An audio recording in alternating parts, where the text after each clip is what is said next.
ನಾವು ದೇವರ ಚಿತ್ತದ ಪ್ರಕಾರ ನಾವು ನಡೆಯುವುದಾದರೆ ನಾನು ನಿಮ್ಗೆ ಹೇಳ್ತೇನೆ, ಮುಚ್ಚಿರ್ತಕ್ಕಂಥ ಬಾಗಿಲು ಎಲ್ಲವೂ ತೆರೆಯಲ್ಪಡುತ್ತದೆ. ಅದಕ್ಕೆ ಪವಿತ್ರಾತ್ಮನ ದೇವರು ನಮಗೆ ಹೇಳ್ತಾ ಇದ್ದಾರೆ, ಕೊಲೋಸ್ಯ 1:9 ಹೇಳ್ತಾರೆ, ನಾವು ಮೊದಲು ದೇವರ ಚಿತ್ತವನ್ನ ಅರಿತುಕೊಳ್ಳಬೇಕು. ದೇವರು ನನ್ನನ್ನು ಕುರಿತು ಏನು ಉದ್ದೇಶ ಇಟ್ಟಿದ್ದಾರೆ, ದೇವರು ನನ್ನನ್ನು ಕುರಿತು ದೇವರ ಆಲೋಚನೆ ಏನು, ನನ್ನನ್ನು ಕುರಿತಾದಂಥ ದೇವರ ಚಿತ್ತ ಏನು, ನಮ್ಮಪ್ಪ ನನ್ನ ಮೇಲೆ ಏನು ಆಸೆ ಇಟ್ಟಿದ್ದಾರೆ, ನನ್ನ ಅಪ್ಪ ನನ್ನ ಮೇಲೆ ಏನು ಕನಸನ್ನು ಕಾಣ್ತಾ ಇದ್ದಾರೆ, ಅದೇ ದೇವರ ಚಿತ್ತ.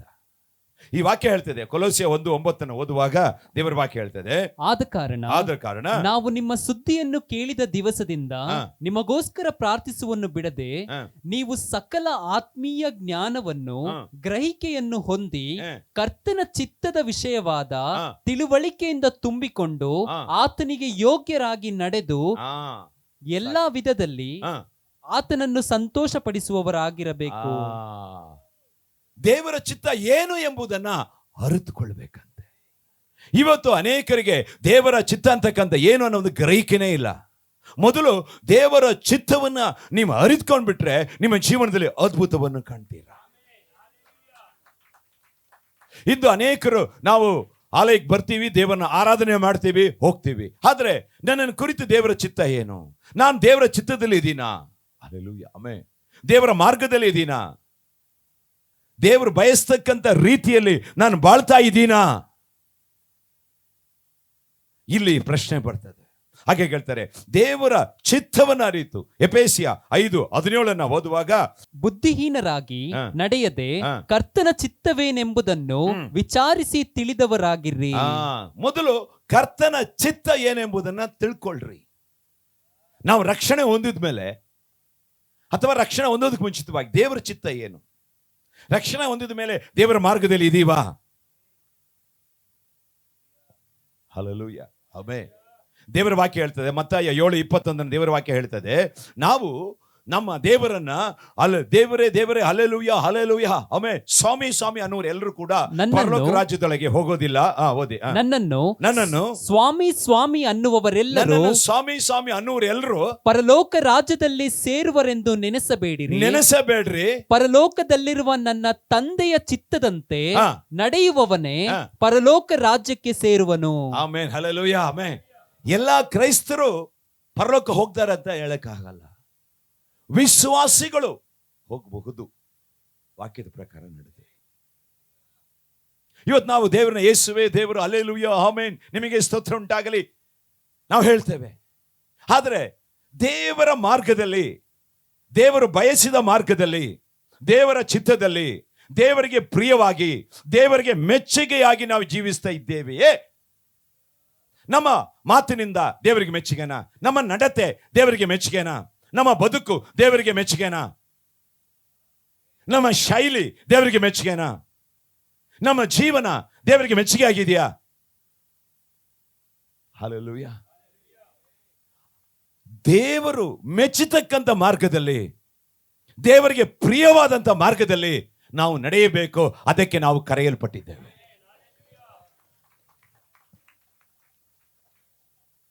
ಎಷ್ಟನಿಗೆ ಅರ್ಥ ಆಗ್ತಾ ಇದೆ? ಹಲ್ಲೆಲೂಯಾ. ನೀವು ದೇವರ ಚಿತ್ತದಲ್ಲಿ ಅಂದ್ರೆ ದೇವರ ವಾಕ್ಯವನ್ನ, ದೇವರ ವಾಕ್ಯದ ಮಾರ್ಗದಲ್ಲಿ ನಡೆದರೆ ಮಾತ್ರ ಪರಲೋಕದೊಳಗೆ ಹೋಗಲಿಕ್ಕೆ ಸಾಧ್ಯ. ಇಲ್ಲ ಅಂದ್ರೆ ವಂಚಿತರಾಗ್ತೀರ. ನಾವು ಆಲಯಕ್ಕೆ ಯಾಕೆ ಬರ್ತಾ ಇದ್ದೀವಿ? ಯೇಸು ಸ್ವಾಮಿ ಯಾಕೆ ನಂಬಿದ್ದೀವಿ? ನಮಗೊಂದು ನಿತ್ಯ ಜೀವ ಇದೆ. ಹಲ್ಲೆಲೂಯಾ. ಅದನ್ನ ನಾವು ಪಡ್ಕೊಳ್ಬೇಕಾದ, ಒಳಗೆ ಪ್ರವೇಶಿಸಬೇಕಾದ್ರೆ ನಾವು ದೇವರ ಚಿತ್ತದ ಪ್ರಕಾರ ನಡೆಸಬೇಕು. ನನ್ನನ್ನ ಸ್ವಾಮಿ ಸ್ವಾಮಿ, ನನ್ನನ್ನ ಯೇಸು ಯೇಸು ಅನ್ನೋರು ಯಾರು ಕೂಡ ಹೋಗಲ್ಲ. ಈ ಲೋಕದಲ್ಲಿ ನೋಡಿ ಎಷ್ಟೋ ಜನ ಯೇಸು ಯೇಸು ಅಂತ ಹೇಳ್ತಾ ಇರ್ತಾರೆ. ಅವರೆಲ್ಲ ಹೋಗ್ಬಿಡ್ತಾರ? ನೀವು ಅದೇ ಕೆಟಗರಿನ, ನೀವು ಅದೇ ಗುಂಪಿಗೆ ಸೇರ್ತೀರಾ? ಅಲ್ಲ ಒಂದು ಹೆಜ್ಜೆ ಮುಂದೆ ಬರ್ತೀರಾ? ದೇವರ ಚಿತ್ತವನ್ನ ನೀವು ನಡೆಸ್ತಕ್ಕಂಥವರ, ದೇವರ ಚಿತ್ತವನ್ನು ಅನುಸರಿಸಿ ನಡೆಯತಕ್ಕಂಥ ನಂಬಿಕಸ್ಥರಾದಂಥ ವಿಶ್ವಾಸಿಗಳ, ಅಥವಾ ಯಾವುದೋ ಲೋಕದ ಕೆಲವು ಆಶೀರ್ವಾದಗಳಿಗೋಸ್ಕರ ಸ್ವಾಮಿ ಸ್ವಾಮಿ ಯೇಸು ಯೇಸು ಅಂತ ಹೇಳ್ತೀರಾ? ಇಲ್ಲಿ ಗಮನಿಸಬೇಕು. ಈ ಲೋಕದಲ್ಲಿ ಇರೋ ತನಕ ನಾವು ಕಷ್ಟಪಡಲೇಬೇಕು, ಬೆವರು ಸುರಿಸಲೇಬೇಕು, ತಪ್ಪಿದ್ದಲ್ಲ. ಆದರೆ ಯಾರೂ ಈ ಭೂಮಿ ಮೇಲೆ ನಿರಂತರ ಅಲ್ಲ. ಒಂದಿನ ನಾವು ಈ ಭೂಮಿಯನ್ನು ಬಿಡಬೇಕಾಗತ್ತೆ. ಅದಕ್ಕೋಸ್ಕರ ಯೇಸು ಸ್ವಾಮಿ ನಮಗೊಂದು ಸ್ಥಳವನ್ನು, ಈ ಆತ್ಮ ಅಲ್ಲಿ ಒಳಗೆ ಹೋಗ್ಲಿಕ್ಕೆ ಒಂದು ಸ್ಥಳವನ್ನು ಸಿದ್ಧ ಮಾಡಿಟ್ಟಿದ್ದಾರೆ. ನಾನು ಬಂದು ನಿಮ್ಮನ್ನು ಕರ್ಕೊಂಡು ಹೋಗ್ತೀನಿ. ಅಲ್ಲಿಗೆ ಹೋಗೋರು ಯಾರು ಅಂತ ಹೇಳಿದ್ರೆ ದೇವರ ಚಿತ್ತ ನೆರವೇರಿಸು. ಹಾಗಾಗಿ ಹೇಳ್ತಾರೆ, ದೇವರ ಚಿತ್ತದ ಪ್ರಕಾರ ನಡೀರಿ. ರೋಮ 12:2 ದೇವರ ವಾಕ್ಯ ಹೇಳ್ತದೆ. ರೋಮ 12 ಇಹಲೋಕದ ನಡವಳಿಕೆಯನ್ನು ಅನುಸರಿಸದೆ, ಇಹಲೋಕದ ನಡವಳಿಕೆಯನ್ನು ಅನುಸರಿಸದೆ. ನೋಡಿ, ದೇವರ ಚಿತ್ತ ಮಾಡ್ತಕ್ಕಂಥವನು ಏನ್ ಹೇಳ್ತಿದ್ದಾರೆ, ವಾಕ್ಯವನ್ನು ಗಮನಿಸ್ರಿ.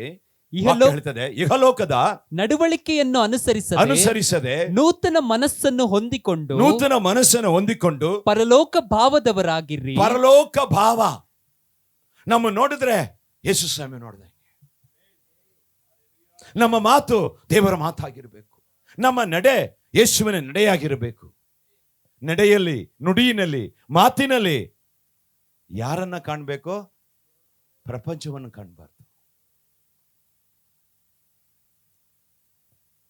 ಅರ್ಥ ಆಗ್ತದೆ? ನಾವು ಧರಿಸ್ತಕ್ಕಂಥ ಬಟ್ಟೆ, ಇದರಲ್ಲೂ ಕೂಡ ಯಾರನ್ನು ಕಾಣಬೇಕು? ದೇವರ ನಾಮ ಮಹಿಮೆ ಆಗ್ಬೇಕು. ಇಲ್ಲಿ ಏನ್ ಹೇಳ್ತಿದ್ದಾರೆ? ಲೋಕದ ನಡವಳಿಕೆಯನ್ನು ಅನುಸರಿಸಬೇಡ್ರಿ. ನೋಹ ಲೋಕದಲ್ಲಿದ್ದ. ಅವನು ಇರ್ಬೇಕಾರೆ ಆ ದೇಶದ ಜನ ಎಲ್ಲರೂ ಕೂಡ ಪಾಪದ ಲೋಕ. ಅವನು ಆ ಪಾಪದ ಕಾರ್ಯವನ್ನು ಅನುಸರಿಸಲಿಲ್ಲ. ದೇವರ ಚಿತ್ತಕ್ಕೆ ತನ್ನನ್ನು ಅರ್ಪಣೆ ಮಾಡಿದ್ದ, ಪರಿಶುದ್ಧವಾಗಿದ್ದ, ದೇವರಿಗೆ ವಿಧೇಯನಾಗಿದ್ದ. ಲೋಕ ಕುಣಿಯ ರೀತಿ ಕುಣಿಯಲಿಲ್ಲ. ಲೋಕ ಧರಿಸ ರೀತಿಯಲ್ಲಿ ಬಟ್ಟೆಗಳನ್ನು ಧರಿಸ್ತಿರ್ಲಿಲ್ಲ. ಲೋಕದವರು ಉಪಯೋಗಿಸ್ತಕ್ಕಂಥ ಹೊಲಸು ಮಾತುಗಳನ್ನು ತನ್ನ ಬಾಯಿನಲ್ಲಿ ಅವನು ಉಪಯೋಗಿಸಲಿಲ್ಲ. ನಾವು ಹೇಗಿದ್ದೇವೆ? ಇದೀರಾ? ಇಲ್ಲಿ ವಾಕ್ಯ ಹೇಳ್ತದೆ, ನೀವು ಇಹಲೋಕದ ನಡವಳಿಕೆಯನ್ನು ಅನುಸರಿಸದೆ ಅನ್ಯಾಯ, ಮೋಸ, ಸುಳ್ಳು, ಒಂದಕ್ಕೆ ಡಬಲ್ ಮದುವೆ, ಮೋಸ ಮಾಡೋದು, ಹೆಂಡತಿಗೆ ಮೋಸ, ಗಂಡನಿಗೆ ಮೋಸ, ತಂದೆ ತಾಯಿಗೆ ಮೋಸ, ಸರ್ಕಾರಕ್ಕೆ ಮೋಸ, ಲಂಚ. ಇದೀರಾ? ಹಾಗೆ ಇಹಲೋಕದ ಮಕ್ಕಳಂತೆ ಬಾಳ್ಬೇಡಿ. ನಾವು ಪರಲೋಕದ ಮಕ್ಕಳು. ಆ ಭಾವವುಳ್ಳವರಾಗಿರಿ. ಹೀಗಾದರೆ ದೇವರ ಚಿತ್ತಕ್ಕನುಸಾರವಾದದ್ದು, ಅಂದರೆ ಉತ್ತಮವಾದದ್ದು, ಮೆಚ್ಚುಗೆಯಾದದ್ದು, ದೋಷವಿಲ್ಲದ್ದು ಯಾವುದೆಂದು ವಿವೇಚಿಸಿ ತಿಳುಕೊಳ್ಳುವಿರಿ. ಅಂಗಡಿಗೆ ಹೋದ್ರೆ ಬದನೆಕಾಯಿ ಚೆನ್ನಾಗಿದೆಯಾ? ಅಂಗಡಿಗೆ ಹೋದ್ರೆ ಬೆಂಡೆಕಾಯಿ ಚೆನ್ನಾಗಿದೆಯಾ?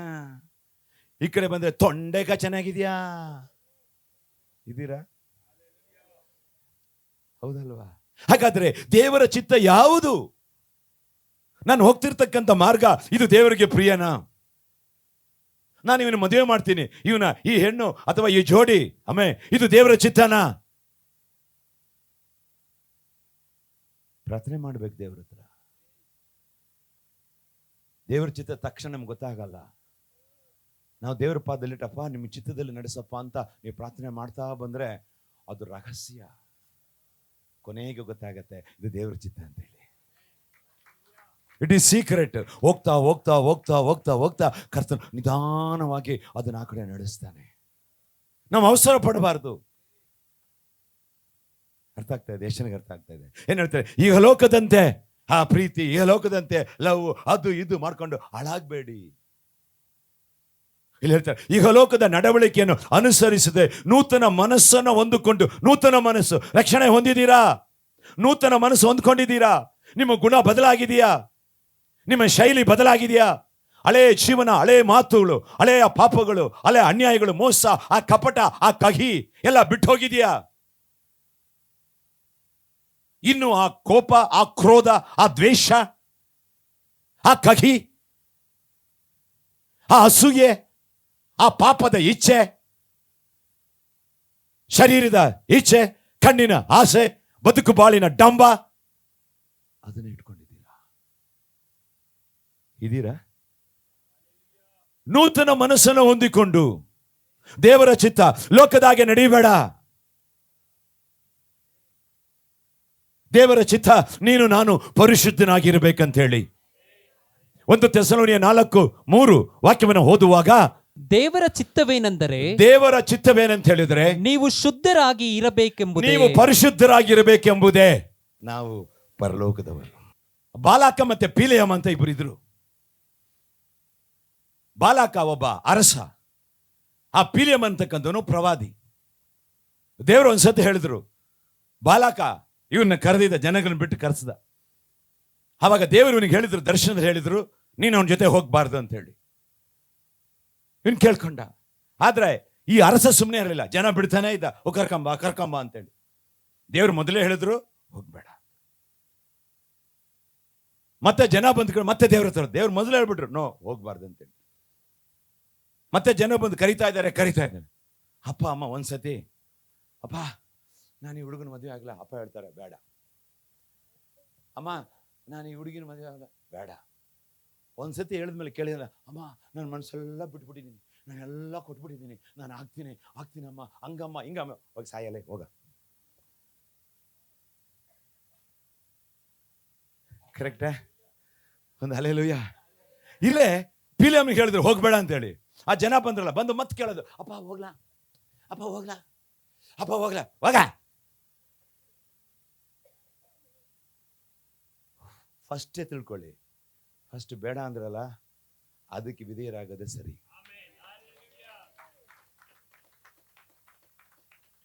ಈಗ ದೇವ್ರು ಏನಂದ್ರು, ಹೋಗ ಅಂದ್ರು. ಕತ್ತೆ ಸಿದ್ಧ ಮಾಡ್ದ, ಕುತ್ಕೊಂಡ. ಹೈ ಕತ್ತೆ ಗಾಡಿ ಹತ್ತಿ ಬಂದ ನೋಡವ್ವ. ದೇವ್ರ ಹಾಕೊಂಡು, ನೀನು ಹೋಗ್ತಾ ಇದೀಯನಾ? ನಾನು ಹೇಳಿದ್ರ ಮೇಲೆ ತಲೆ ಕೆಡ್ಸ್ಕೊಂಡು ಹೋಗ್ತಾ ಇದೀಯ, ತಲೆ ಕೆಡ್ಸ್ಕೊಂಡು ಕುಂತಿದೀಯ ನೀನು. ಬೇಡ ಅಂದ್ರೆ ಊಟ ಬಿಟ್ಟು, ನೀರು ಬಿಟ್ಟು, ಇದು ಬಿಟ್ಟು ಅಟ್ಟವಾದಿ ನಡಿಯೋ ದಾರಿಲಿ ವಿಚಾರಿಸ್ತೀನಿ. ಗಾಡಿ ತೆಗ್ದ, ಸ್ಟಾರ್ಟ್ ಮಾಡ್ದ. ಈಗೆಲ್ಲ ಬೈಕು, ಆಗಲ್ಲ ಕತ್ತೆ ಕುದುರೆ. ಆಗಿದ್ದದ್ದು ಕತ್ತೆ, ಈಗಿರೋದಲ್ಲ ಬೈಕು. ಸ್ಟಾರ್ಟ್ ಮಾಡಾಯ್ತು. ಯಾವ್ದು ಕತ್ತೆ ಸ್ಟಾರ್ಟ್ ಮಾಡ್ದ. ಬಂದ, ಗುಟ್ಟು ಬಂದ. ಇನ್ನು ಹತ್ರ ಬಂದಾಗ ಅಲ್ಲಿ ಸ್ವಲ್ಪ ದಾರಿ ಇಕ್ಕಟ್ಟಾಯ್ತು. ದೇವರೇ ನಡೆಸಿದ್ದು ಕತ್ತೆನ. ಅಲ್ಲಿ ಹೋದ್ಮೇಲೆ ಕತ್ತೆ ಬಿದ್ಕೊಂಡ್ಬಿಡ್ತು. ಇವನು ಚಾಟಿ ಇತ್ತಲ್ಲ, ಕತ್ತೆ ಹಲ್ಲೆಲೂಯ ಬಿಡ ಕತ್ತೆ. ಯಾಕಂದ್ರೆ ಕತ್ತೆ ಮುಂದುಗಡೆ ಪರಲೋಕ ದೇವ್ರು ಬಂದು ನಿಂತಿದ್ರು. ದೇವದೂತರು, ಕತ್ತೆಗೆ ದೇವದೂತರು ಕಾಣ್ತಾ ಇದೆ, ಇವನಿಗೆ ಕಣ್ಣು ತೆರೆದಿಲ್ಲ, ಇವನಿಗೆ ಕಾಣ್ತಾ ಇಲ್ಲ. ಅರ್ಥ ಆಯ್ತಾ? ಬಿಟ್ಟ. ಹಲ್ಲೆಲೂಯ. ಬಿಡ್ತಿರ್ಬೇಕಾದ್ರೆ ಒಂದು ಶಬ್ದ ಬಂತು, ಯಾಕಣ್ಣ ಯಜಮಾನ ನನಗೆ ನೀನು ಹೊಡಿತೀಯಾ? ಇವನ್ ಮೇಲ್ ನೋಡ್ತಾ ದೇವ್ರು ಮಾತಾಡಿದ್ರಂತಲ್ಲ, ದೇವ್ರು ಮಾತಾಡ್ದಲ್ಲ, ಕತ್ತೆ ಮಾತಾಡಿದ್ರು. ಕೆಲವೊಂದು ಸಮಯದಲ್ಲಿ ದೇವರು ಚಿತ್ತ ಮೀರಿ ಹೋಗ್ಬೇಕಾರೆ ನಾಯಿ ಕೂಡ ಬೊಗಳತ್ತೆ. ಕೆಲವೊಬ್ಬರಿಗೆ ದೇವ್ರು ಒಳ್ಳೆ ರೀತಿ ಹೇಳಿದ್ರೆ ಕೊಡಲ್ಲ, ಕೆಲವೊಬ್ಬರಿಗೆ ಕತ್ತೆ ನಾಯಿ ಇವೆಲ್ಲ ಹೇಳಿದ್ರೇನೆ ಬುದ್ಧಿ ಬರೋದು. ಕರಗಳನ್ನು ತಟ್ಟಿ ಅರ್ಥ ಆಗ್ತಾ ಇದ? ಹಲ್ಲೆಲೂಯ. ಹಾಗಾಗಿ ನಮ್ಮ ಜೀವನದಲ್ಲೂ ಕೂಡ ದೇವರು ಪಾಠ ಕಲಿಸಲಿಕ್ಕೆ ಕೆಲವೊಂದು ಸಮಯ ಡ್ಯಾಶ್ ಕತ್ತೆಗಳನ್ನು ಉಪಯೋಗಿಸ್ತಾರೆ. ಆ ಟೈಮಿಗೆ ಆ ಕತ್ತೆ ಯಾವುದು ಕುದುರೆ ಯಾವುದು ಗೊತ್ತಾಗಲ್ಲ. ಬುದ್ಧಿ ಇರೋನು, ಗ್ರಹಿಕೆ ಉಳ್ಳವನು ಅದನ್ನ ಅರ್ಥ ಮಾಡ್ಕೊಳ್ತಾನೆ. ನಾವೆಲ್ಲ ಹೋಗ್ತಾ ಇರ್ತೀವಿ, ಒಂದು ಸಮಯ ಗಾಡಿಗಳು ಕೈ ಕೊಟ್ಟಿರತ್ತೆ, ಹೊಸ ಗಾಡಿ ಸ್ಟಾರ್ಟೇ ಆಗಲ್ಲ, 10 ನಿಮಿಷ ಆದ್ಮೇಲೆ ನೋಡಿ ಸ್ಟಾರ್ಟ್ ಆಗ್ಬಿಡ್ತವೆ. ಅದರ ಅರ್ಥ ದೇವರು ನಿನ್ನ ಪ್ರೀತಿಸ್ತಾ ಇದ್ದಾರೆ, ನಿನ್ನನ್ನು ದೇವರು ಕೇಡಿನಿಂದ ತಪ್ಪಿಸಿ ಆತನ ಚಿತ್ತದಲ್ಲಿ ನಡೆಯುವಂತ ದೇವರು ನಿನಗೆ ಹೇಳ್ತಾ ಇದ್ದಾರೆ. ಅರ್ಥ ಮಾಡ್ಕೊಂಡಿದ್ದೀರಾ? ಎಷ್ಟು ಜನ ಅರ್ಥ ಮಾಡ್ಕೊಂಡಿದ್ದೀರಾ? Hallelujah, amen. ಹಾಗಾಗಿ ದೇವರ ಚಿತ್ತ ಏನಿದೆ ಅದರಲ್ಲೇ ನಾವು ಹೋಗ್ಬೇಕು. ಹಾಗೆ ದೇವರು ಹೇಳ್ತಿದ್ದಾರೆ, ನೀವು ಪರಿಶುದ್ಧರಾಗಿರಿ. ನೀವು ಪರಿಶುದ್ಧರಾಗಿದ್ದೀರಾ? ದೇವರು ಚಿತ್ತಂ ದೇವರು ಚಿತ್ತ. ಹಲ್ಲೆಲೂಯಾ. ನಮ್ಮ ಜೀವನದಿಂದ ಘಟನೆಗಳು ನಡೀತದೆ, ಅಲ್ಲಿ ನಾವು ಗ್ರಹಿಕೆಯಿಂದ ದೇವ್ರ ಚಿತ್ತಕ್ಕೆ ನಮ್ಮನ್ನು ಅರ್ಪಣೆ ಮಾಡಬೇಕು. ಲೋಕದ ಹಾಗೆ ನಡೆಯಿದೆ. ನೀವು ಪರಿಶುದ್ಧರಾಗಿದ್ದೀರಾ, ರಕ್ಷಣೆ ಹೊಂದಿದ್ದೀರಾ, ನಿಮ್ಮ ಜೀವನ ಪರಿಶುದ್ಧ ಇದೆಯಾ, ದೇವರಿಗೆ ವಿರುದ್ಧವಾದ ಎಲ್ಲ ಕಾರ್ಯವನ್ನು ಬಿಟ್ಟಿದ್ದೀರಾ? ಹಲ್ಲೆಲೂಯಾ. ನಿಮ್ಮ ಕಣ್ಣು, ನಿಮ್ಮ ನಡೆ, ನಿಮ್ಮ ನುಡಿ, ನಿಮ್ಮ ಮಾತು, ನಿಮ್ಮ ಶೈಲಿ, ನಿಮ್ಮ ಭಾವನೆ, ನಿಮ್ಮ ಅಂತರಂಗ ದೇವರಿಗೆ ಪ್ರಿಯವಾಗಿದೆಯಾ? ಕಲರ್ ಬಳ್ಕೊಳ್ಳೋದಲ್ಲ, ಅಂದ್ರೆ ವೇಷ ಅಲ್ಲ, ದೇವರಿಗೆ ಪ್ರಿಯರಾಗಬೇಕು. ದೇವರು ಹೇಳ್ತಾ ಇದ್ದಾರೆ, ದೇವರು ನಮ್ಮನ್ನು ಕರೆದಿರೋದು ಯಾಕೆ? ಪರಿಶುದ್ಧತೆ ಇಲ್ಲದೆ ಯಾರು ಆ ಸರ್ವಶಕ್ತ ದೇವರನ್ನ ದರ್ಶಿಸಲಿಕ್ಕೆ ಆಗಲ್ಲ, ಪರಲೋಕಕ್ಕೆ ಹೋಗ್ಲಿಕ್ಕೆ ಆಗಲ್ಲ. ಅದಕ್ಕೆ ದೇವರು ಹೇಳ್ತಾರೆ, ದೇವರ ಚಿತ್ತ ಏನೆಂಬುದನ್ನು ತಿಳ್ಕೊಳ್ರಿ ಮೊದಲು. ಈ ದೇವರ ಚಿತ್ತದಲ್ಲಿ ನಡೀರಿ, ದೇವರು ನಮ್ಮನ್ನು ಆಶೀರ್ವದಿಸ್ತಾರೆ. ಸಪೋಸ್ ನೀವು ದೇವರ ಚಿತ್ತದಲ್ಲಿ ನಡೆದಿಲ್ಲ ಅಂತ ಹೇಳಿದ್ರೆ ದೇವರ ದಂಡನೆಗೆ ನೀವು ಗುರಿ ಹಾಕ್ತೀರಾ. ಇಬ್ರಿ 13:21 ನಾ ದೇವರ ವಾಕ್ಯವನ್ನು ಹೋದನ. Hallelujah, amen. ಶಾಂತಿದಾಯಕನಾದ ದೇವರು ನೀವು ತನ್ನ ಚಿತ್ತವನ್ನು ನೆರವೇರಿಸುವ ಹಾಗೆ ಸಕಲ ಸತ್ಕಾರ್ಯಗಳಿಗೆ ಬೇಕಾದ ಅನುಕೂಲತೆಯನ್ನು ನಿಮಗೆ ಅನುಗ್ರಹಿಸಲಿ. ಸಕಲ ಅನುಕೂಲಗಳು ನೀವು ಮಾಡ್ತಾರೆ, ದೇವರ ಚಿತ್ತವನ್ನು ಮಾಡ್ತಾ ಇರಿ, ದೇವರು ನಿಮ್ಮನ್ನು ಆಶೀರ್ವದಿಸ್ತಾರೆ. ದೇವರ ವಾಕ್ಯ ಹೇಳ್ತದೆ, ದೇವರ ಚಿತ್ತದ ಪ್ರಕಾರ ನಡಿ, ಲೋಕದ ಪ್ರಕಾರ ನಡಿಬೇಡಿ. ಹಲ್ಲೆಲೂಯಾ. ಎಷ್ಟೋ ಹುಡುಗರು ನೋಡಿ, ಅವ್ರ ಸ್ಟೈಲ್ ಎಲ್ಲ ಹೆಂಗಿರ್ತದೆ, ಲೋಕದ ಸ್ಟೈಲು, ಲೋಕದ ಮಾತು, ಲೋಕದ ಭಾವನೆ, ಆ ಕೆಟ್ಟ ಮಾತುಗಳು, ಕುಟುಂಬದಲ್ಲಿ ಪ್ರೀತಿ ಇಲ್ಲ, ತಂದೆ ತಾಯಿಯಲ್ಲಿ ಪ್ರೀತಿ ಇಲ್ಲ. Hallelujah, amen.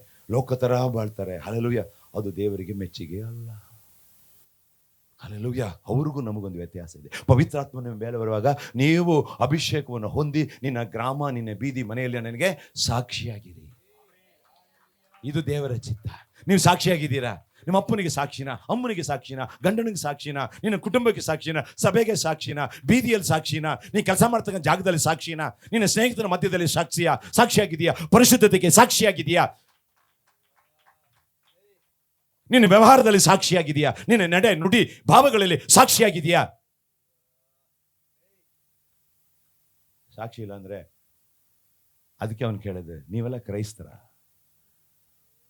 ಅಕ್ರೈಸ್ತರಿಗೆ ಕ್ರೈಸ್ತರು ಏನೆಂಬುದು ಗೊತ್ತು, ಅದಕ್ಕಿಂತ ಪ್ರಶ್ನೆ ಹಾಕೋದವರು. ಕ್ರೈಸ್ತರಂದ್ರೆ ಅವ್ರನ್ನ ಕಟ್ಟು ನಿಟ್ಟು, ಅವರು ಡ್ಯೂ ಮಾಡಲ್ಲ, ಕರೆಕ್ಟಾಗಿ ಕಟ್ತಾರೆ. ಅವ್ರಿಗೆ ಕ್ರೈಸ್ತರಿರೋ ಜಾಗದಲ್ಲಿ ಪೊಲೀಸರೇ ಬೇಡ. ಯಾವುದೇ ಕಾರ್ಯಕ್ರಮಗಳು ನೋಡ್ರಿ, ಎಲ್ಲಿ ಹೆಚ್ಚಾಗಿ ಪೊಲೀಸ್ ಬೇಕು, ಕ್ರೈಸ್ತರಿಗೆ ಬೇಡ, ವಿಶ್ವಾಸಿಗಳಿಗೆ ಬೇಡವೇ ಬೇಡ. ಪೊಲೀಸ್ ಅಧಿಕಾರಿಗಳು ಹೇಳ್ತಾರೆ. ನಾವು ಆಗಿರ್ಬೇಕು ದೇವರ ಚಿತ್ತದಲ್ಲಿ. ಹಾಗಾದ್ರೆ ಸಾಕ್ಷಿ ಇದೀವ ನಾವು? ದೇವರ ನಾಮದ ಪರಿಮಳ ಬೀರ್ತಾ ಇದೆಯಾ ನಿಮ್ಮ ಮನೆಯಲ್ಲಿ, ನಿಮ್ಮ ಕುಟುಂಬದಲ್ಲಿ, ಬೀದಿಗಳಲ್ಲಿ, ನಿಮ್ಮ ಕೆಲಸ ಕಾರ್ಯಗಳಲ್ಲಿ? ದೇವರ ನಾಮದ ಆ ಪರಿಮಳ, ಆ ಸುಗಂಧ ತೈಲ ಬೀರ್ತಾ ಇದೆಯಾ ಅಥವಾ ದುರ್ನಾತ ಬೀರ್ತಾ ಇದೆಯಾ? ಕನ್ನಡ ಅರ್ಥ ಆಯ್ತಾ? ಕರಗುತ್ತಿದೆ. ಹಾಗಾಗಿ ದೇವರ ಚಿತ್ತ ನೀವು ಪರಿಶುದ್ಧರಾಗಿರಬೇಕೆಂಬುದಾಗಿ. ಲೋಕವನ್ನು ಅನುಸರಿಸಿ ನಡೆಯದೆ ದೇವರ ಚಿತ್ತವೆಂಬುದರೆ, ಲೋಕವನ್ನು ಅನುಸರಿಸಿ ನಡೆಯದೆ ಇಹಲೋಕದ ನಡವಳಿಕೆ ಅನುಸರಿಸದೆ ನೂತನ ಮನಸ್ಸನ್ನು ಹೊಂದಿಕೊಂಡು ಪರಲೋಕದ ಭಾವದರಾಗಿ, ಹೀಗಾದರೆ ದೇವರ ಚಿತ್ತ ಅನುಸಾರವಾದುದು, ಅಂದರೆ ಉತ್ತಮವಾದುದು, ಮೆಚ್ಚುಗೆಯಾದುದು, ದೋಷವಿಲ್ಲದು ಯಾವುದೆಂದು ವಿವೇಚಿಸಿ ತಿಳಿದುಕೊಳ್ಳ್ರಿ. ತಿಳ್ಕೊಳ್ಳಿ. ಮೊಬೈಲ್ ಆಪರೇಟ್ ಮಾಡೋದು ಮಾತ್ರ ಚೆನ್ನಾಗಿ ತಿಳ್ಕೊಂಡಿದ್ದೆ. ಹೆಂಗೆ ಫೇಸ್ಬುಕ್ಗೆ ಫೋಟೋ ಹಾಕೋದು, ಕೆಲವು ಹುಡುಗಿರು ಮದುವೆನೇ ಆಗಿರಲ್ಲ. ಈ ಕಣ್ಣು ಹೊಡೆದಿದ್ದಾನೆ, ಅವನ ಕಣ್ಣು ಹೊಡ್ಕೊಂಡು ನೀನು ಹುಡ್ಕೊಂಡ್ ಬರ್ಬೇಕೇನು ಮನೆಗೆ? ಮೊದಲದು ಡಿಲೀಟ್ ಮಾಡಾಕು.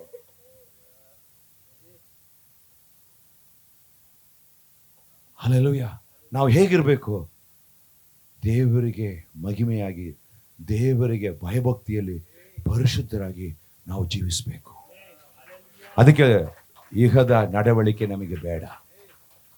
ನೋಹನ ಕಾಲದಲ್ಲಿ ಎಷ್ಟೋ ಜನರು ಕುಡಿತಾ, ತಿಂತ, ಮೋಸ ಮಾಡ್ತಾ, ಆದರೆ ನೋಹ ಮಾತ್ರ ದೇವರ ಚಿತ್ತದಲ್ಲಿ ಪರಿಶುದ್ಧವಾಗಿದ್ದ. ದೇವರು ಕಾಪಾಡಿದ್ರು. ಜೋಸಫ್ ದೇವರ ಚಿತ್ತದಲ್ಲಿದ್ದ. ಅವನಿಗೆ ವಿರುದ್ಧವಾಗಿ ಬಂದಂತ ಯಾವುದೇ ಆಯುಧವು ಜಯಿಸಲಿಲ್ಲ. ನಾವು ಹೇಗಿದ್ದೇವೆ? ನೀವೇ ಹೇಗಿದ್ದೀರಾ? ಶದ್ರಕ್, ಮೇಷ, ಅಬೇದ್ನೆಗೋ ಪರಿಶುದ್ಧರಾಗಿದ್ರು. ನಾವು ಅದು ಮುಟ್ಟೋದಿಲ್ಲ, ನಮಗದು ಬೇಡ, ನಮಗೆ ತಿನ್ನೋದಿಲ್ಲ, ನಮಗೆ ಆ ಜೀವನ, ಆ ಶೈಲಿ, ಆ ಮಾತು ಯಾವುದು ನಮಗೆ ಬೇಡ. ನಾವು ದೇವರಿಗೆ ಪ್ರಿಯರಾಗಿ ನೋಡ್ತೇವೆ ಸಾಕು ಅಂತ ಹೇಳಿದ್ರು. ದೇವರಿಗೆ ಮೆಚ್ಚುಗೆಯಾಗಿ ಬಾಳ್ತಕ್ಕಂಥದನ್ನ ಕಲ್ತ್ಕೊಳ್ರಿ. ದೇವರು ನಮ್ಮನ್ನು ಮೆಚ್ಚಬೇಕು. ಯಾರು ಮೆಚ್ಚುತ್ತಾರೆ? ದೇವರ ವಾಕ್ಯ ನಮ್ಮ ಕರದಲ್ಲಿದೆ. ವಾಕ್ಯವನ್ನು ಓದ್ರಿ. ನಾವು ಹೋಗ್ತಕ್ಕಂಥ ಹಾದಿ ಸರಿಯಾಗಿದೆಯಾ? ವಾಕ್ಯ ಅನುಸಾರವಾಗಿದೆಯಾ? ನಿಮ್ಮನ್ನೇ ನೀವೇ ಚೆಕ್ ಮಾಡ್ಕೊಳ್ರಿ. ಎಲ್ಲಿ ದೇವರ ಚಿತ್ತ ಹುಡುಕೋದು? ವಾಕ್ಯದಲ್ಲಿ. ವಾಕ್ಯ ಎಂಬ ಈ ದರ್ಪಣದ ಮುಂದೆ, ಈ ಕನ್ನಡಿಯ ಮುಂದೆ, ಈ ದರ್ಪಣದ ಮುಂದೆ ಧರ್ಮಶಾಸ್ತ್ರದೊಂದಿಗೆ ಬನ್ರಿ. ಆ ಮಾರ್ಗದಲ್ಲಿ ನಡೆಯಿರಿ. ನನ್ನನ್ನು ಘನಪಡಿಸುವರನ್ನ ನಾನು ಘನಪಡಿಸ್ತೇನೆ, ನನ್ನನ್ನು ಮಾನಿಸುವನನ್ನ ನಾನು ಮಾನಿಸ್ತೇನೆ, ನಮ್ಮಿಂದ ನಮ್ಮ ಕುಟುಂಬದಲ್ಲಿ, ನಾವು ಕೆಲಸ ಮಾಡೋ ಜಾಗದಲ್ಲಿ, ನಮ್ಮ ಫ್ರೆಂಡ್ಸ್ ಮಧ್ಯ, ಪ್ರತಿಯೊಂದು ಜಾಗದಲ್ಲಿ ದೇವರಿಗೆ ಮಹಿಮೆ ಆಗ್ತಾ ಇದೆಯಾ?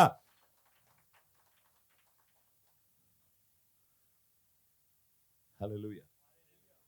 ಆಗ ದೇವರ ಚಿತ್ತ ನೆರವೇರಿಸೋಣ ದೇವರ ಆಶೀರ್ವದಿಸ್ತಾರೆ. ದೇವರ ಚಿತ್ತದಲ್ಲಿ ಇರಿ, ದೇವರ ಚಿತ್ತದ ಪ್ರಕಾರ ಮದುವೆ ಆಗ್ರಿ, ದೇವರ ಚಿತ್ತದ ಪ್ರಕಾರ ಕೆಲಸ ಮಾಡ್ರಿ. ನೀವು ಎಂದೆಂದಿಗೂ ಇರ್ತೀರಾ, ನೀವು ಬಿದ್ದೋಗೋದಿಲ್ಲ, ನಿಮ್ ಕೆಲಸ ಬಿದ್ದೋಗಲ್ಲ, ನಿಮ್ ಸಮಾಧಾನ ಬಿದ್ದೋಗಲ್ಲ. ಹಲ್ಲೆಲೂಯಾ. ನಿಮ್ ಸಂತೋಷಕ್ಕೆ ಯಾರು ಏನ್ ಮಾಡ್ಲಿಕ್ಕೆ ಸಾಧ್ಯ ಇಲ್ಲ. ದೇವರ ಚಿತ್ತದಲ್ಲೇ ಇರಿ, ದೇವರ ವಾಕ್ಯವನ್ನು ಅನುಸರಿಸಿ, ದೇವರ ವಾಕ್ಯದಲ್ಲಿ ನಡೆಯಿರಿ. ಪಕ್ಕದಲ್ಲಿ ಹೇಳಿ, ದೇವರ ವಾಕ್ಯದಲ್ಲಿ ನಡೆಯಿರಿ. ಹಲ್ಲೆಲೂಯಾ. ಆರಾಧನೆ ಮಾತ್ರ ಮಾಡ್ಬಿಡ್ತೀವಿ. ಭಾನುವಾರ ಆದರೆ ಚರ್ಚಿಗೆ ಬಂದು ದೇವರ ಆರಾಧನೆ ಮಾಡಬೇಕು. ಮನೆಯಲ್ಲಿ ಪ್ರತಿ ದಿನ ದೇವರಿಗೆ ಸ್ತೋತ್ರ ಹೇಳಬೇಕು.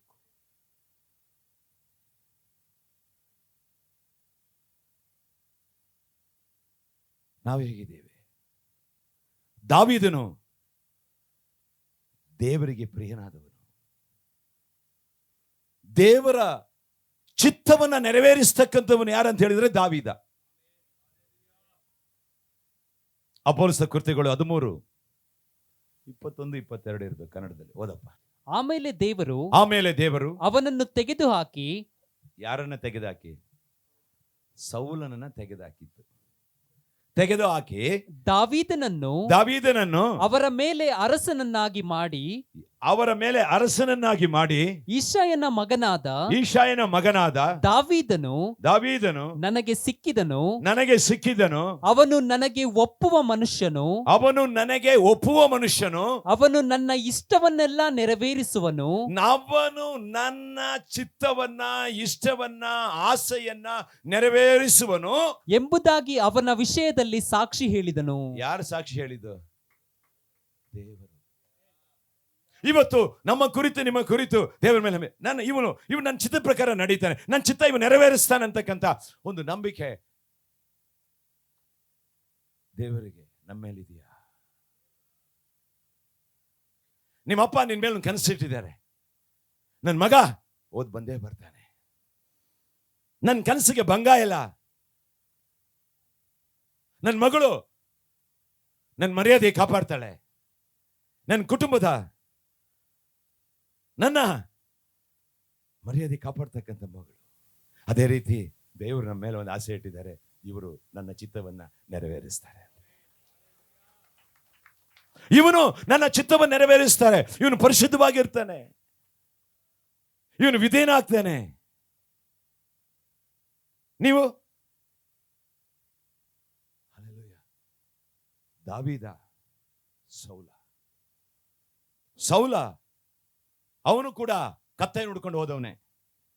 ಯಾರು? ದೇವರು ಅವನನ್ನು ಕರೆದು ಅವನ ಅಭಿಷೇಕ ಮಾಡಿ ಇಸ್ರಾಯೇಲಲ್ಲಿ ಮೊದಲ ಅರಸನಾಗಿ ಅವನ ಮಾಡಿದ್ರು. ಇಸ್ರಾಯೇಲ್ ವಂಶದಲ್ಲಿ ಮೊದಲ ಅರಸ ಯಾರಂತ ಹೇಳಿದ್ರೆ ಸೌಲ. ಏನೂ ಇಲ್ಲ, ಕತ್ತೆ ಹುಡ್ಕೊಂಡು ಬಂದವನು. ಆ ಕತ್ತೆ ಹುಡ್ಕೊಂಡು ಬಂದವನು ಕರೆದು ಅಭಿಷೇಕ ಮಾಡಿದ್ರು. ಬರ್ತಾ ಬರ್ತಾ ಬರ್ತಾ ಬರ್ತಾ ಜನಬಳ, ಹಾಳು, ಅಂದ, ಚಂದ, ತೋಳ್ಬಲ, ಆಸ್ತಿ, ಮನೆ, ಕಾರು, ಸ್ಟೇಜು, ಲೆವೆಲು ಎಲ್ಲ ಚೇಂಜ್ ಆಯ್ತು. ಚೇಂಜ್ ಆಗ್ತಾ ಆಗ್ತಾ ಆಗ್ತಾ ಆಗ್ತಾ ದೇವರ ಚಿತ್ತದಿಂದ ದೂರ ಸರಿದು ಬಿಟ್ಟ. ಒಂದು ಹಲ್ಲೆಲೂಯಾ. ನೋಡು, ಆರಂಭದಲ್ಲಿ ಹೇಂತ ಭಕ್ತಿ, ಆರಂಭದಲ್ಲಿದ್ದಂತಹ ವಿಧೇಯತ್ವ, ಆರಂಭದಲ್ಲಿ ದೇವರ ಚಿತ್ತದಲ್ಲೇ ಇದ್ದ. ನಾವು ಹೇಗಿದ್ದೇವೆ? ನಾವು ದಿನಗಳು ಹಾಕ್ತಾ ಬೆಳೀತಾ ಬೆಳೀತಾ ನಮ್ಮ ನಡೆ ಹೇಗಿದೆ? ಆರಂಭದಲ್ಲಿ ದೇವರ ಹತ್ರ ಪ್ರಾರ್ಥನೆ ಕೇಳ್ತೀವಿ, ಸ್ವಾಮಿ ಇದನ್ನ ಈ ಕೆಲಸಕ್ಕೆ ಹೋಗ್ಲಾ, ಇದಕ್ಕೆ ಮಾಡ್ಲಾ, ಸ್ವಲ್ಪ ಹಣ, ಜನ, ಬಲ, ಬುದ್ಧಿ, ಅಂದ, ಸ್ಟೈಲು. ಫಸ್ಟ್ ನಡೆಯೋಕೆ ಬರಲ್ಲ, ಹಿಂಗ್ ನಡೀತೀವಿ. ಸ್ವಲ್ಪ ಹಣ, ಸ್ವಲ್ಪ ಚಂದ ಬಂದ್ಮೇಲೆ